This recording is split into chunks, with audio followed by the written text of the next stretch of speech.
इच्छापूर्तीसाठी थांबा अगोदर व्हिडिओ नक्की बघा. इच्छापूर्तीसाठी स्वामींची ही सेवा तुम्ही नक्की करा. तुम्ही खूप काही सहन करत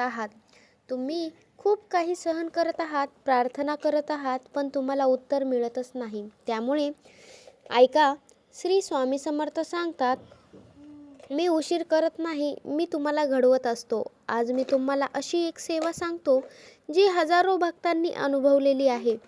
फक्त 7 दिवस कोणताही खर्च न करता फक्त श्रद्धेने करा. रोज एक श्री स्वामी समर्थांसमोर दिवा लावा आणि 108 वेळा जपा नामस्मरण. श्री स्वामी समर्थ, जय जय रघुवीर समर्थ. श्री स्वामी समर्थ, जय जय रघुवीर समर्थ. आणि शेवटी मनातले मनात म्हणा, स्वामी, मला काय हवं आहे ते तुम्हालाच माहीत आहे, आणखी कोणालाही माहीत नाही. मला लगेच चमत्कार नको, पण मला जे हवं आहे ते उशिरा का होईना तुम्ही नक्की द्या. लगेच चमत्कार तर होणार नाही, पण हे नक्की होणारच.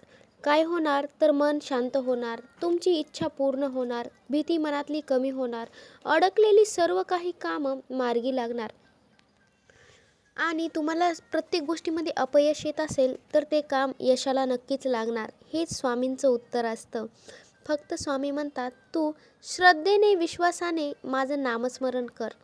जर आज तुम्ही हे ऐकत असाल तर समजा स्वामी तुम्हाला खरंच बोलावत आहेत.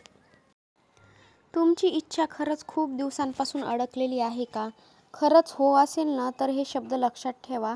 स्वामी समर्थ म्हणतात, भाव ठेवा, मार्ग मी स्वतः काढतो. तुम्ही 7 दिवसासाठी एक सेवा करा. दररोज स्वामी समर्थांच्या फोटो समोर नक्कीच दिवा लावायला विसरू नका. स्वामी, योग्य ते करा, चमत्कार लगेच नका मिळू द्या, पण योग्य मार्ग नक्की दाखवा, असे वाक्य तुम्ही स्वामींना बोला. श्री स्वामी समर्थ तुमची इच्छा नक्कीच पूर्ण करतील. ते फक्त आणि फक्त श्रद्धा आणि भावच पाहतात. लोकांना वाटतं की माझे हे काम होत नाही, माझ्या प्रत्येक कामामध्ये अडथळे येतात, दुसऱ्याचं काम का पूर्ण होतं, मग माझंच का होत नाही, मी किती प्रयत्न करू.